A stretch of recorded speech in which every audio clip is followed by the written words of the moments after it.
Si tienen sus Biblias, acompáñenme a Efesios, capítulo 4.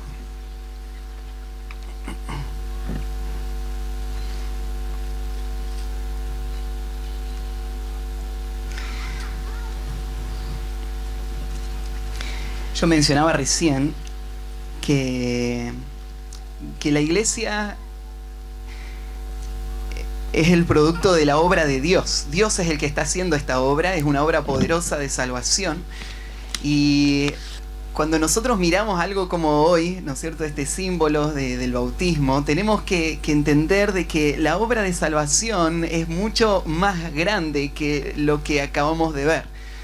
El libro de Efesios es un libro que nos explica parte en tal vez la forma más completa que puede ser explicado, la obra por la que Dios está formando su iglesia, la iglesia para su Hijo, Cristo. Y cuando mirás en el capítulo 1, ves que los planes de Dios empezaron antes de que exista nada. Lo que vemos hoy es el resultado de algo que pasó mucho tiempo antes que Edu y Doroley nacieran y que nosotros estemos acá. Empezó en algo que Dios pensó, en algo que Dios quiso, en un plan, en un diseño. Él quiso redimir un pueblo, Él quiso salvar. Y para eso Él planeó cómo iba a ser esa salvación. Frente a la caída del hombre, Dios planeó un camino por el que Él iba a rescatar al hombre de su pecado y iba a traerlo no solamente de vuelta a donde el hombre estuvo, sino iba a darle al hombre algo que el hombre jamás había tenido. Iba a hacerlo al hombre parte de su familia, iba a adoptarlos como hijos. Ahí en el capítulo 1 explica todo eso. Y Dios en el pasado lo planeó y en el presente lo está llevando a cabo. Dios está cumpliendo ese plan en medio nuestro, salvando personas. Y Dios está edificando esa iglesia. Ese plan no termina hoy. Ese plan tiene también todo lo que va a venir en el futuro.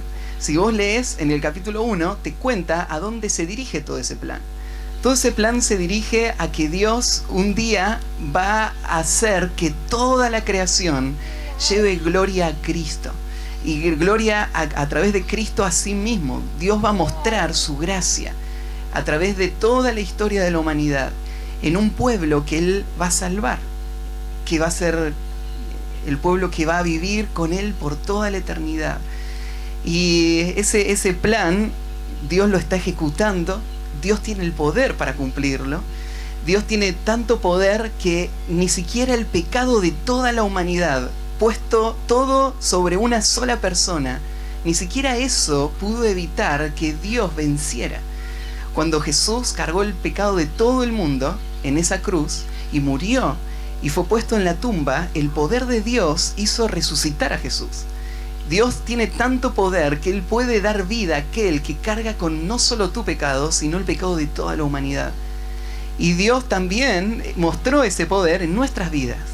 Cada día nosotros tenemos la oportunidad de ver ese poder en acción. Porque Dios no solamente nos perdonó un día, sino que Dios cambió toda nuestra vida y nos dio el poder para vivir una vida que le agrade a Él.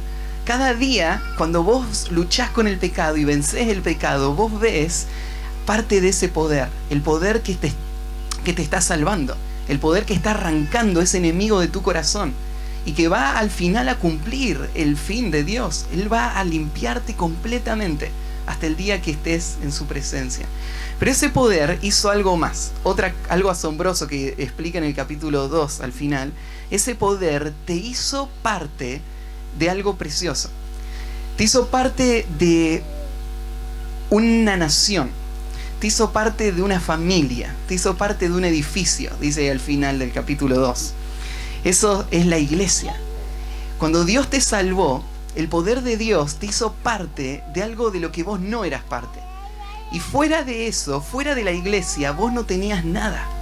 Fuera del pueblo de Dios, vos no tenías nada que esperar, más que la destrucción, No tenías ninguna identidad, no tenías ninguna relación con Dios.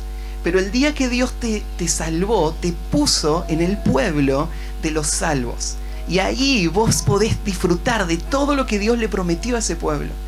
Y por eso es que ahí en el final del capítulo 2 explica esa pertenencia con esos términos. Vos tenés una ciudadanía ahora, no sos más un extranjero. Vos tenés los papeles oficiales como ciudadano del cielo. Tenés la ciudadanía celestial. Vos sos parte de una familia. Recién Feli hablaba de eso. Y la familia de Dios es la familia que aún la muerte no puede disolver. Es una familia donde Dios es el Padre y todos los demás son hermanos. Y esa familia tiene lazos más profundos que cualquier familia humana. Es la familia espiritual. Es la familia que vas a tener por toda la eternidad. Va a llegar el día cuando tu esposo ya no va a ser más tu esposo.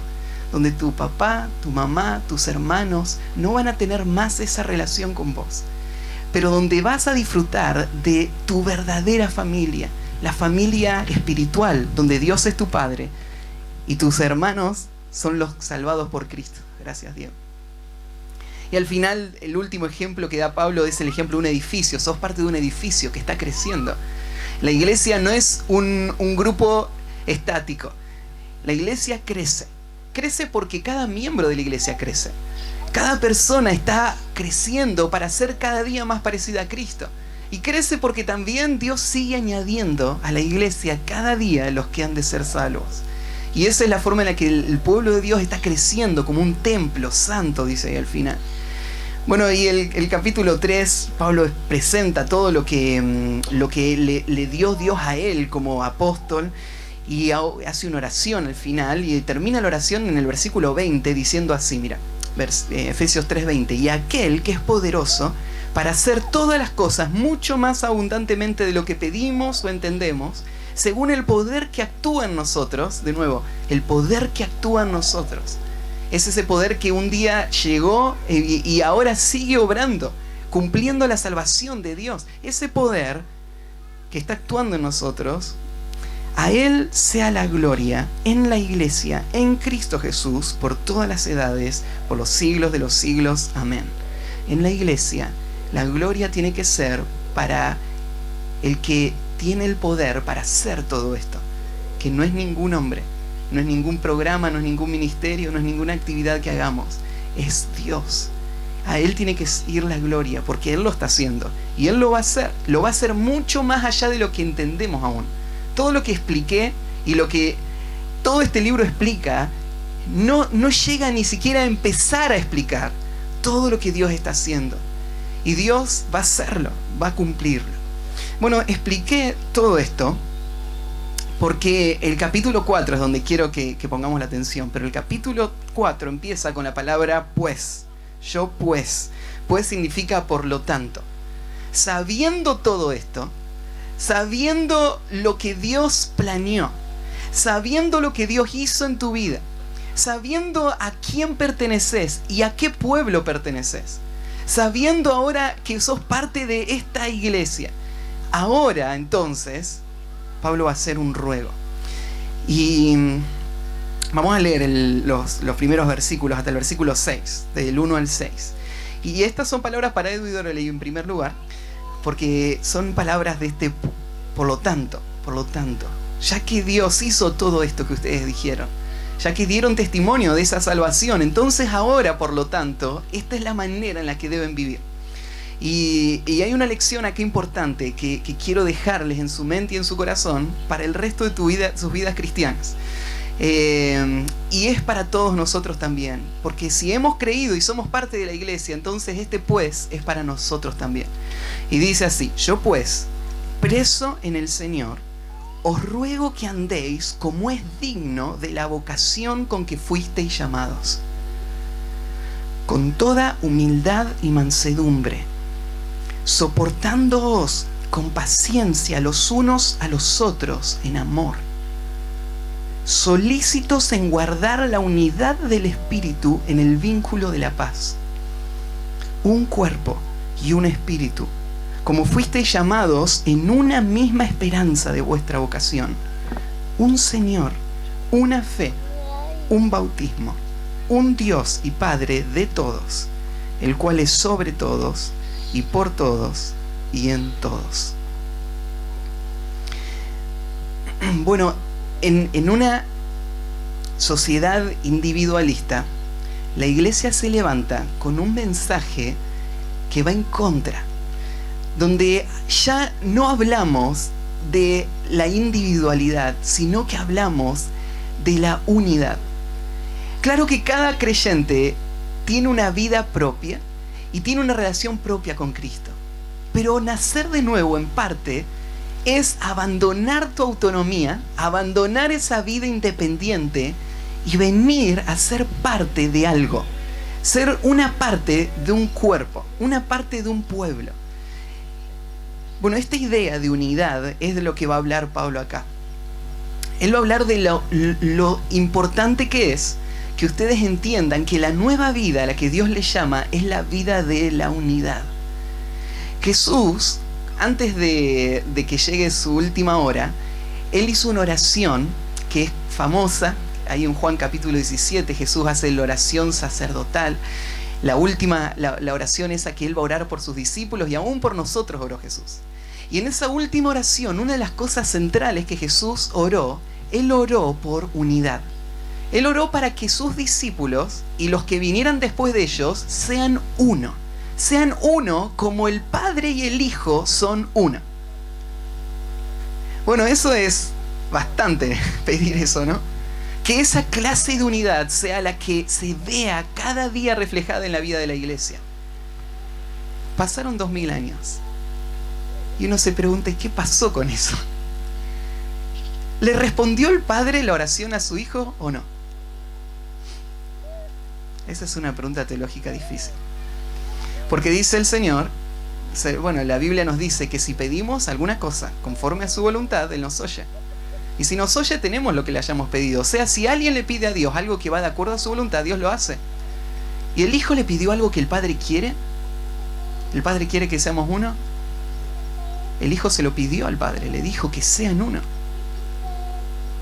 ¿Y Dios respondió esa oración? En parte. Bueno, Dios la respondió creando la unidad real que hace que la iglesia sea una, esté unida. Pero una cosa es ser uno y otra cosa es vivir como uno. La Biblia nos enseña que cuando vos llegaste a Cristo, Él te trajo a la comunión de su pueblo. Vos sos uno con tus hermanos. No hay elección. Vos no decidís hacerlo. Eso es algo que Dios hace. Y lo hizo en respuesta al pedido de su Hijo. Fueron uno. Pero claro, Cristo tenía algo más en mente. Él no pensaba solamente que en teoría sean uno, o teológicamente sean uno, sino que Él pidió que en la práctica vivan como uno. Y eso es lo que Pablo va a hacer acá. Él le va a hablar a esta iglesia y le va a rogar que vivan la unidad que tienen. Creo que la iglesia de hoy está pasando un momento muy difícil, donde esta unidad está siendo destruida por el enemigo de muchas maneras. Siempre estuvo en ataque, porque el enemigo sabe que esto es algo precioso, es algo valioso, la vida de unidad de la iglesia. ¿Se acuerdan que Jesús dijo también, así conocerán todos que sois mis discípulos? ¿Cómo? Si tuvierais amor los unos por los otros. La vida de unidad de la iglesia es lo que le da el testimonio frente al mundo, de que hay algo distinto en ellos que en el mundo. Porque el mundo no puede vivir la unidad real, pero la iglesia sí. Por eso Pablo en este pasaje va a hacer un ruego, usa la palabra, un ruego, un llamado a que protejamos la unidad de la iglesia. Y si le puedo dar un mensaje hoy, habría muchas cosas de las cuales podríamos hablar, pero quiero dejarles algo en su corazón.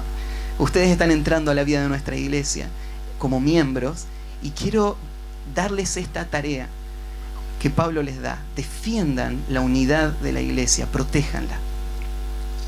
Bueno, Pablo va a decir, hay 3 puntos en relación a esta protección. Lo primero Si tenés ahí para anotar. Protejan la unidad de la iglesia, en primer lugar, porque a eso han sido llamados. ¿Por qué tenemos que proteger la unidad de la iglesia? Porque Dios te llamó a eso. Y fíjate cómo empieza. Yo pues, preso en el Señor, os ruego que andéis como es digno de la vocación con que fuisteis llamados. ¿Y qué es digno? ¿De qué manera Pablo define esto? Y más adelante, solícitos en guardar la unidad. La unidad es en esencia a qué fuiste llamado. Entonces, fíjate, quiero mostrarte un par de palabras. Cuando Pablo habla ahí, primero, él dice, les ruego esto. Esto es algo que le aflige a Pablo. Es algo que Pablo lo siente como muy valioso. Esta palabra ruego es una palabra cargada de emoción. Esta palabra aparece, ¿se acuerdan de que hay una historia en los evangelios cuando Jesús se acerca a un hombre llamado Jairo, que tenía a su hija de 12 años que estaba enferma? Estaba a punto de morir.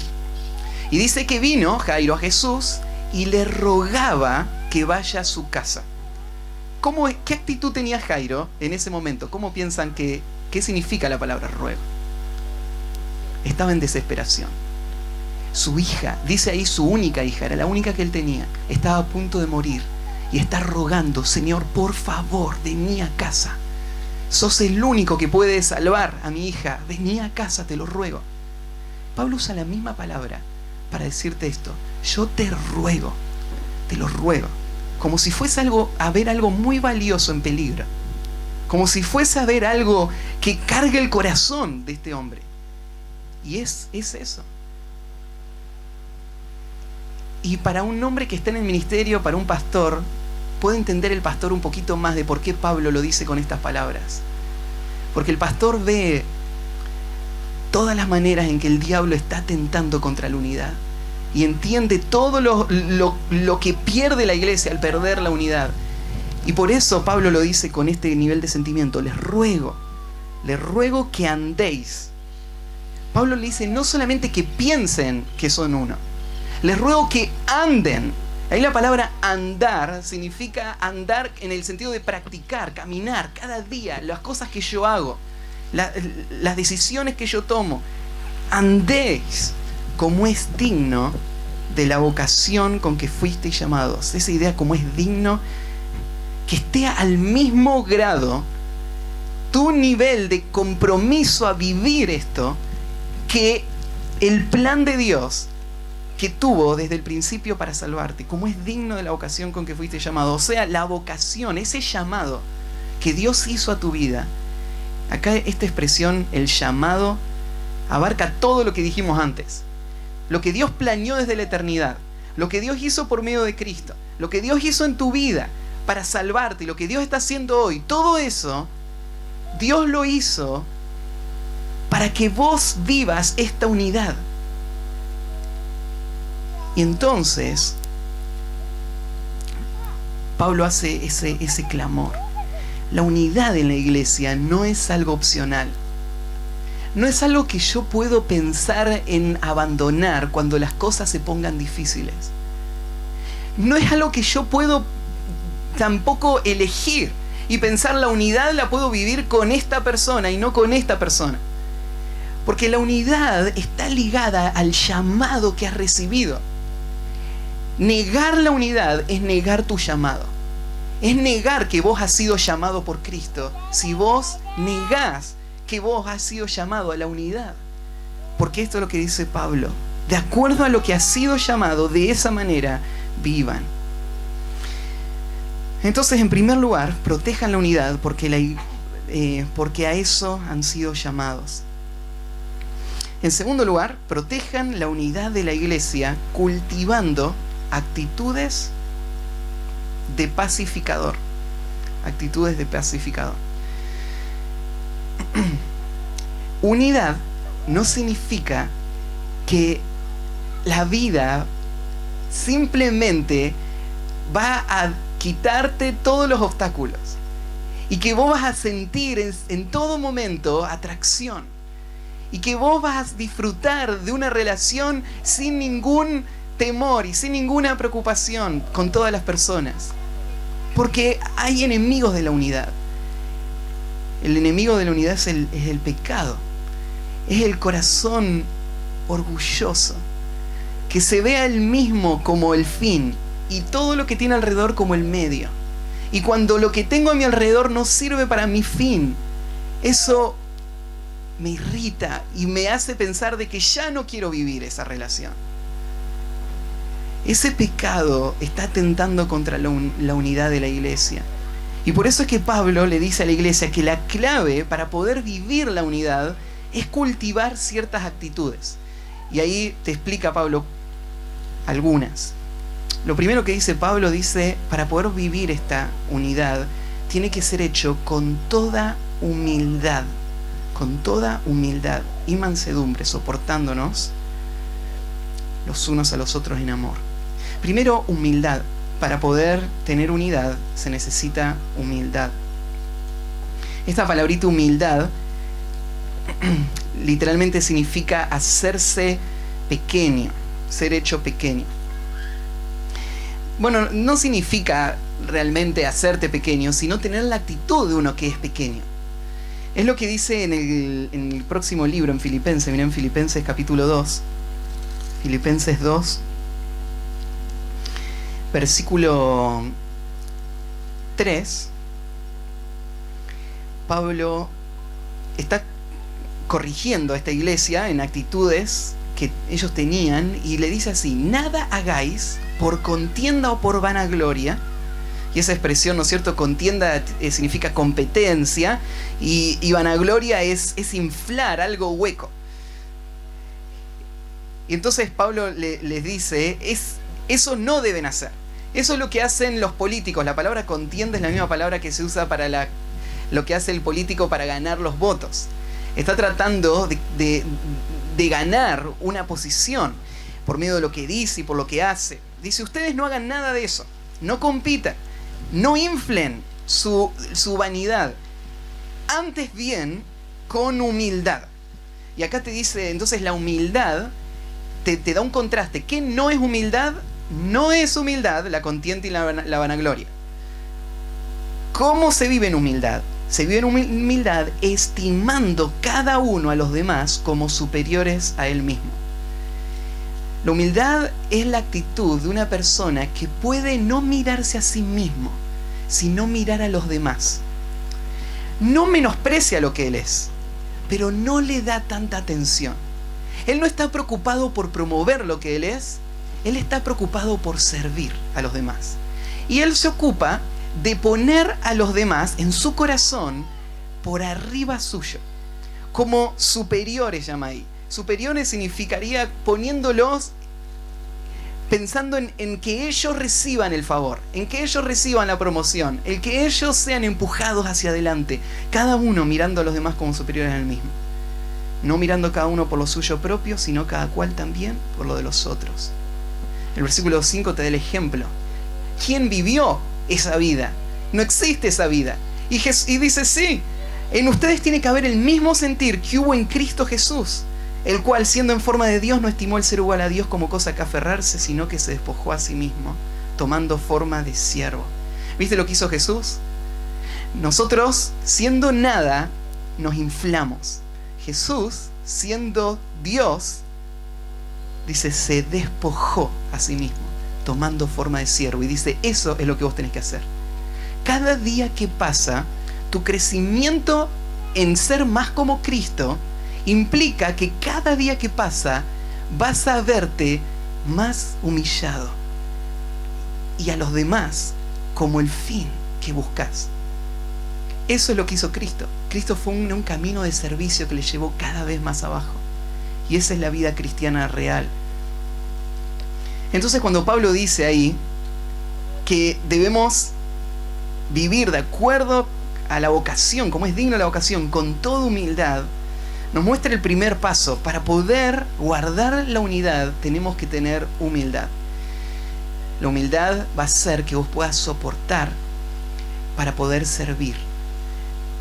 Es el orgullo el que me hace reaccionar cuando siento de que algo que yo merezco, algo que que yo debería recibir, no lo recibí. Pero si no hay nada que vos deberías recibir, si no hay nada que vos esperás, entonces no hay nada que te lleve al próximo punto, ¿no es cierto? Y dice, con humildad y mansedumbre.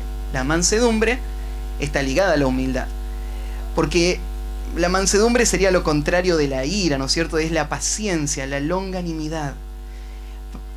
Es lo opuesto a ser duro y enojarse, es la amabilidad. Y la mansedumbre fluye de la humildad. El hecho de que una persona pueda tener esa actitud de no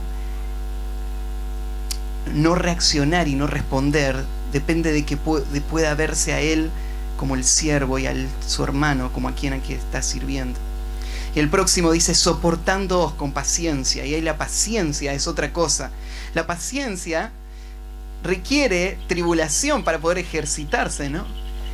No se podría hablar de paciencia a menos que haya pruebas. Y lo que Pablo te está diciendo es, entrar en la vida de la iglesia significa tener que soportar el pecado, soportar a personas. Sería hermoso pensar que en la vida cristiana todo es color de rosa, pero la vida cristiana es la vida de un pueblo que está siendo salvado de su pecado. Todavía no es lo que un día va a ser. Y por eso es que el pecado de las personas les va a lastimar. Hoy no sé cuánto les llegue a lastimar. No sé qué es lo que Dios vaya a permitir.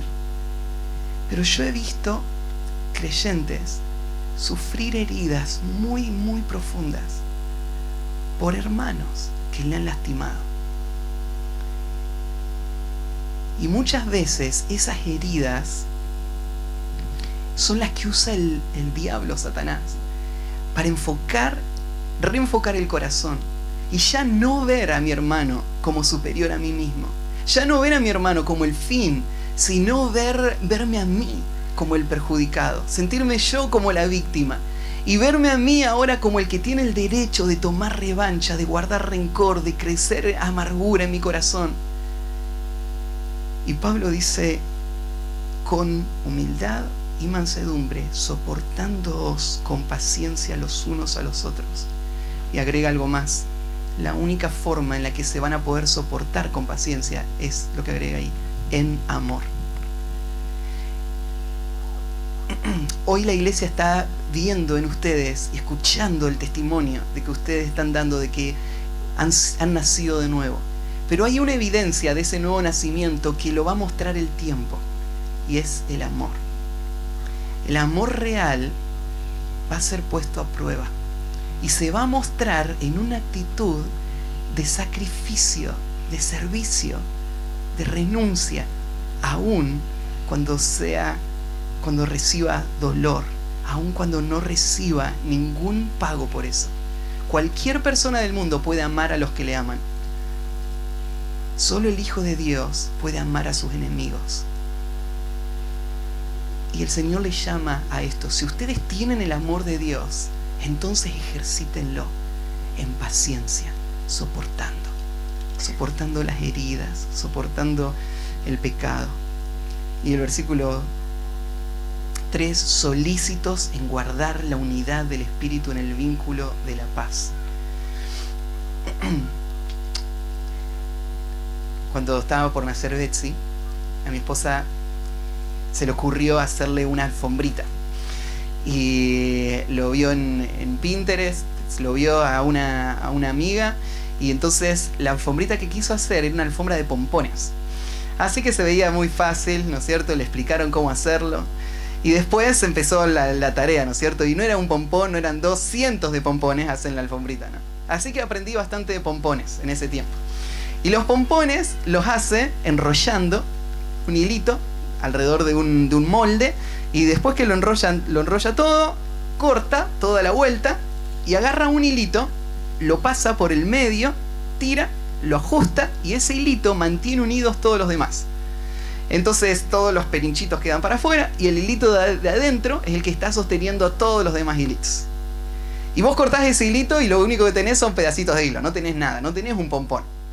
Ese hilo hace que el pompón sea un pompón.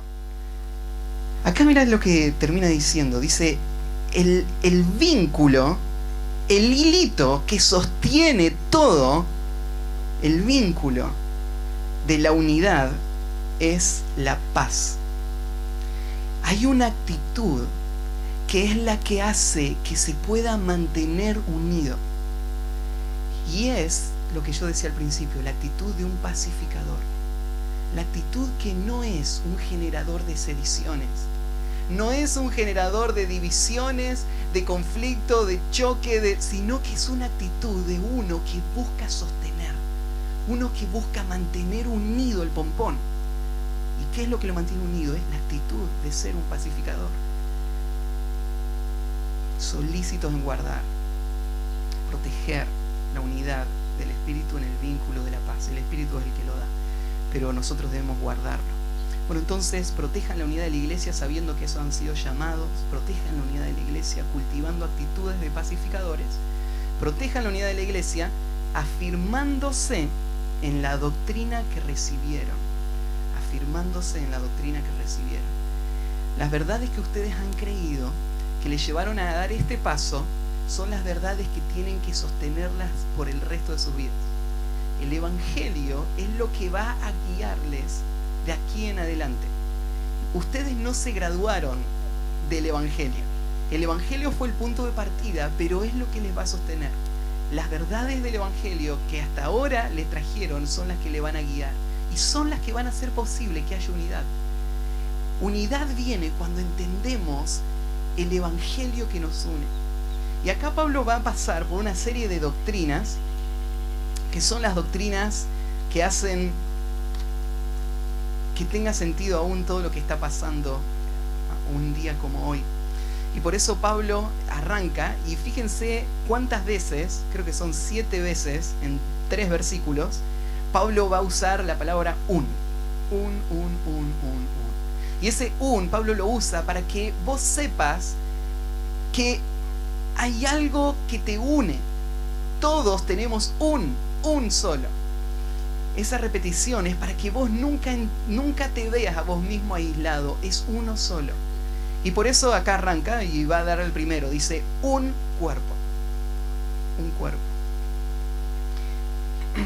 Muchas veces Pablo habló de este concepto, de que la iglesia es un cuerpo. Y que ningún creyente es cuerpo. Cada creyente es miembro. Es un miembro dentro del cuerpo. Eso significa que fue diseñado para funcionar en unidad. Eso significa que no hay esperanza de crecimiento fuera de su unidad. Mirá lo que dice en el versículo 16, más adelante, mismo capítulo. Dice, de quien todo el cuerpo, ahí usa la misma expresión, el cuerpo, bien concertado y unido entre sí por todas las coyunturas que se ayudan mutuamente, según la actividad propia de cada miembro, recibe su crecimiento para ir edificándose en amor. El día que vos renuncies, ustedes renuncien a la vida de cuerpo, a lo que estás renunciando es a tu crecimiento espiritual. No importa cuánto leas la Biblia en tu casa, no importa cuánto ores, no importa cuántos estudios escuches, el crecimiento solamente sucede con la actividad propia de cada miembro. Si quieren ir a la sombrita, vayan, a dar mucho calor, vayan para atrás a la sombrita si quieren. Por la actividad propia de cada miembro, solamente así es que el cuerpo va a crecer. Eso es algo que es tan poco pensado. Muchas personas, está justo en la inclinación, muchas personas piensan que la clave de su crecimiento espiritual está en lo que sucede cuando están a solas con Dios. Pero no es lo que nos dice la Biblia. La clave de tu crecimiento espiritual es lo que sucede cuando estás expuesto a la interacción con tus hermanos. Es lo que dice acá. La edificación, para edificarse en amor, es este el proceso, es este el camino. Esto es lo que da crecimiento a la vida espiritual. Es totalmente antibíblico la actitud de una persona que vive su vida cristiana independiente al pueblo de Dios y pretende tener madurez espiritual. No hay madurez espiritual sin el pueblo de Dios. Y por eso es que vuelve un cuerpo. Tienen que recordar esto, somos un cuerpo, no muchos cuerpos, uno solo, yo soy un miembro. Próximo, un espíritu. Hay un solo espíritu. Vos decís, pero yo tengo a ese espíritu en mi corazón, así que el Espíritu Santo me guía a mí a la vida espiritual. Sí, pero el Espíritu Santo que está en tu corazón es el mismo espíritu que está en el corazón de tu hermano. Eso quiere decir que no cualquier cosa que me aleja de mi hermano no es producido por el Espíritu. Porque el Espíritu es uno solo. Él no está en conflicto consigo mismo. El Espíritu no está dividido, es un solo Espíritu. Y ese mismo Espíritu está obrando en todos. Y por eso Pablo le dice, un solo Espíritu. Como fuisteis también llamados a una misma esperanza de vuestra vocación, una sola esperanza. Todos vamos a la misma dirección. Todos esperamos la aparición de nuestro Señor. Todos esperamos la gloria eterna. Y eso es común a todos. Una sola esperanza. Fíjate el próximo. Un Señor. Fíjate, acá hay algo implícito. Que es que Pablo entiende de que todos los que hemos nacido de nuevo y hemos sido llamados, tenemos un Señor. No viven sin autoridad los hijos de Dios. Viven bajo autoridad. Bajo la autoridad de Cristo. Él es el Señor. Y tenemos un solo Señor, todos nos sujetamos a Él. Y eso trae unidad porque Él dirige a todos. Una sola fe. Todos hemos creído en las mismas bases de la fe que nos trajo a la vida, a la salvación. Es la fe de la que hoy vieron testimonio. Un bautismo. Y acá Pablo, en este un bautismo, se está refiriendo a el bautismo que acabamos de ver. Todos los que han sido salvados han sido bautizados. Dicho de otra manera, o sea, el bautismo no te salvó, pero bíblicamente no hay salvos no bautizados. ¿Por qué? El bautismo es lo que acompaña a la fe genuina. Bueno, claro, vos podés pensar, estaba el ladrón de la cruz. Él se salvó y no se bautizó. Bueno, claro, no está hablando de los casos de estas personas que no pudieron bautizarse. Está hablando de la persona que es parte ahora de la vida cristiana y que él puede mirar para atrás al día en que él fue bautizado. El día que él fue bautizado, él dio un testimonio. Él dijo haber muerto a su vida pasada y ahora vivir a la nueva vida. Él dijo que él iba a vivir la vida unida a este pueblo. Y todos hicimos ese mismo paso. Y eso nos une a todos, bajo una misma realidad. Nos une a todos bajo un mismo compromiso. Hay un solo bautismo. Ese es el bautismo de los hijos de Dios. Por eso es cuando la iglesia lleva adelante el bautismo. No está dando la salvación a esa persona, pero está separando a esta persona, diciendo, esta persona sí ha sido salvada. Estas personas que se han bautizado son las personas que tienen esa confirmación de parte del pueblo de Dios y son las que han dado ese paso de testimonio. Y por eso es que acá lo recuerda, un solo bautismo, todos nosotros. Y sigue, un Dios y Padre de todos. Todos tenemos un solo Padre, el cual es sobre todos y por todos y en todos. Fíjate, 4 veces en el mismo versículo la palabra todos. Todos, todos, todos. No hay excepción. Esta es la regla para todo el pueblo de Dios, la vida de unidad. Esta unidad de la que Pablo está hablando, vuelvo a decir, no es una unidad teórica. Cuando la iglesia nació, en Hechos, capítulo 2, una de las primeras cosas que se dice de la iglesia, dice, la iglesia perseveraba en la doctrina de los apóstoles, dice en primer lugar, y perseveraban en la comunión unos con otros. La iglesia perseveraba en la comunión. Es lo que Pablo está diciendo. Es un esfuerzo. Hay una determinación. Hay una acción que yo debo tomar. Mantener la unidad. Vivir la vida de la unidad. Luchar por la unidad. Ser un pacificador. Unir, no dividir. Porque a eso fuiste llamados. Háganlo cultivando estas actitudes en su corazón y recordando las verdades que han creído, que son las que le unen a sus hermanos. Y espero que el Señor les regale una vida larga de disfrutar de la comunión del pueblo de Dios, porque es uno de los grandes privilegios y tesoros que Dios nos ha dado, habernos hecho parte de su pueblo y su familia, y que el Señor les use también para ser solícitos en guardar la unidad, que el Señor les use para unir.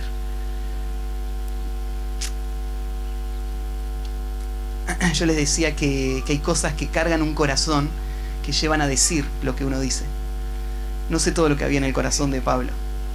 Sé que hay ciertas cosas en mi corazón, hay ciertas cosas en mi mente que me hacen pensar en este ruego: no abandonen la unidad, mantengan esas convicciones y vívanlas hasta el final, porque el Señor nos llamó a esto, y esto es un tesoro, algo muy valioso que no debe ser perdido, que debe ser guardado. Bueno, vamos a orar. Padre, gracias por esta mañana. Gracias, Señor, porque Tú usas aún este momento para traer más claridad a nuestra mente de qué es tu iglesia, qué significa entrar a esa comunión de tu pueblo, qué significa vivir la vida de los salvos. Señor, ayúdanos a entender la unidad a la que fuimos llamados y a vivirla cada día. Ayúdanos, Señor, a que este sea nuestro andar, no solamente nuestras palabras. Señor, ayúdanos a luchar contra nuestro propio corazón y el pecado que en nuestro corazón nos aleja de nuestros hermanos. Ayúdanos a vivir la unidad real. Y te encomendamos todo esto a ti, en el nombre de Cristo Jesús. Amén.